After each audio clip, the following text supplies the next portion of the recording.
Hello, I'm Toby Brogsdale, and I'm in front of the headquarters of Chicago Alliance Against Racism and Political Repression, or CAARPR. Today, I'm going to ask questions about how and what they do in this wonderful organization. Let's go.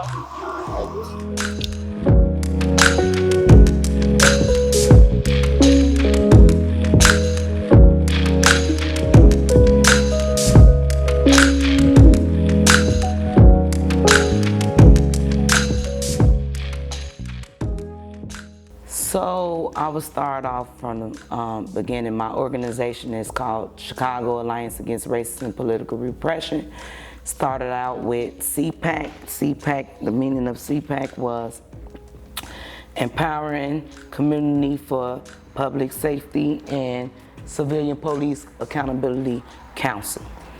They started over 50 years ago with the Angela Davis movement and freeing all political prisoners, and also working with Black Panther members and stuff like that to free political prisoners. 50 years ago to 50 years later, we're still fighting for some of those same demands. We because I can't do this by myself. I can't fight up against a machine that was built generations ago against me by myself. So you have to have a community, you have to have an organization that's built on the standards of really fighting for people to be liberated and fighting for true justice and fighting for reform. So I say we a lot because I couldn't do half of what I'm doing right now without my organization. And also, we are a national organization. We just the headquarters. We're Chicago Alliance, but we have Texas Alliance. We have over 22 other states right now that's fully up and functional with office bases like ours. Chicago is the only city that's been able to pass community control over the police. No other city has done it yet. But our national alliance and our other cities are fighting right now to get the same thing put in place in their cities to get community control over the police as well, so police can be held accountable for their misconduct. These two men right here on my shirt, Rico, who at the top? Rico Clark and Lester Owens, they both biological brothers, both framed by one of the highest paid sergeants, Brian P. Forberg, and his partners, Detectives Kevin Eberly and Detectives John Foster. 27 people have been wrongfully convicted by this sergeant and his partners. And when we found out that it was just more than them two bad lawyers who reached out to them in jail, they asked me to step up and try to reach out to people that can help us shine light and bring awareness on this sergeant so he can be exposed, and so they can so it can help them gain their freedom within the corruption. So it's personal for me. Once you learn what they've been getting away with, is sickening. It makes you want to fight. You gotta, if they was to assassinate me because I'm going up against them, I expect my organization to keep going full throttle. You don't stop or you don't give up because I was probably like one of the head leaders within the organization. No, you keep going because it's leadership within all of us. Our media team is off the chain. Everything that we have coming up as an organization, from court rallies, press conferences, fundraising events. But you just Google our name and pop up everything that we've been involved in, everything that we accomplished. We do a lot of trying to outreach. Like right now, every weekend we got people going out tabling to educate the community. A lot of people say, oh, we didn't know. Well, you can't say you didn't know what we had going on, because we actually put people in the field to educate you and to get you involved in what we got going on to come stand front lines with us. This organization and others like it are evidence of the power of community focus and change. That although they aren't storming into the CPD and recreating the French Revolution, they're still making a positive change in their communities and Chicago as a whole. Either it be marching against a war with Vietnam, or standing up, or rather sitting down, during the Civil Rights Movement. Youth in America have always made their voices loud and proud, and our modern day is no different, with youth leading the marches for Palestine and Ukraine. But although many young people are championing the activism world, many feel a sense of increasing dread when it comes to politics, especially with the extremely polarizing election this year.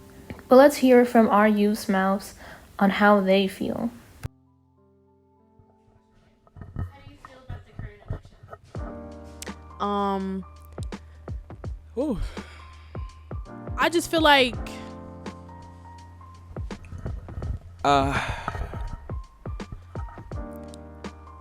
little, I don't know if hopeless is the right word, definitely concerned. In both choices are, in my opinion, quite awful. Human rights are being jeopardized. It's concerning and it's discouraging, especially for someone or anyone who would like to vote. It's like doomed either way. I feel like that's a common feeling. Honestly, I don't even know who's running. I ain't even gonna lie to you. Like, I'm not trying to even say it in no way, bro.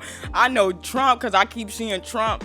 At this point, I would thought he was running against himself, G, because he the only one that's gonna keep making it. But, bro, like, man, how I feel about it, hey, I feel like if they both burn down right now, somebody else would go up there and run the country, you know? We still gonna be in shambles, but it'll be all right. I'm so worried. It's just, you don't know people for real. And the one time they do something, it just makes you feel like, dang, like, I voted for you. I looked out for you. I learned more information about you. I walked somewhere to see more about you, and you sat up here and took that. It's like people take you for granted. How I feel about the current election, I don't really pay that much attention to politics, but if I had to state my thoughts, I'd feel a little worried.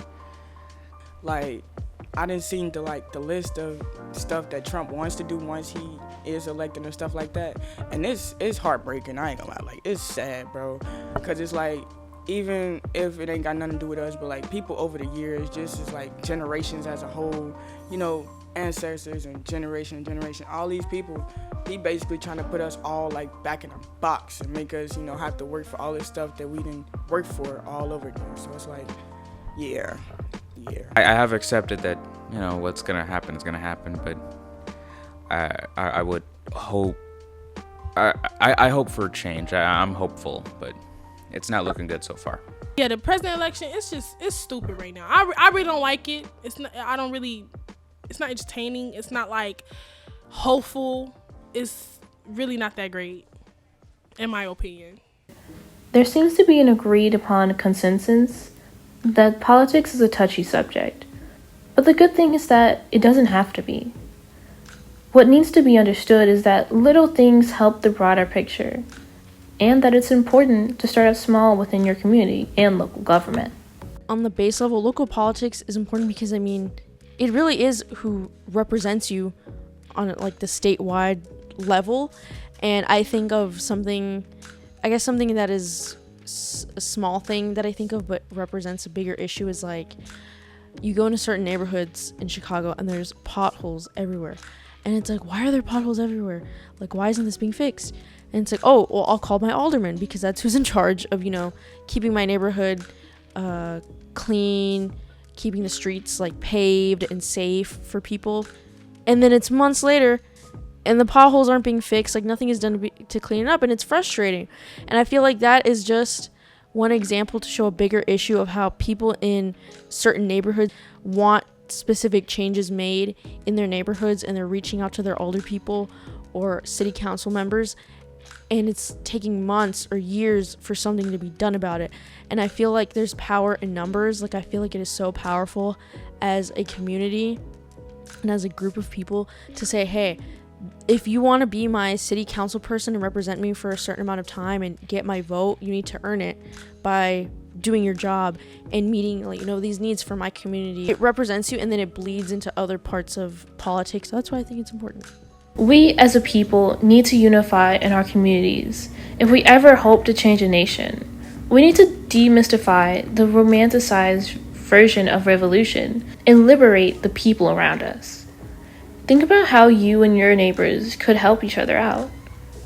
If the rent is too high, maybe you could band with your neighbors to negotiate with your landlord. I'm Toby Brogsdale, and remember, one person cannot save the world, but but a group of people gives it a fighting chance.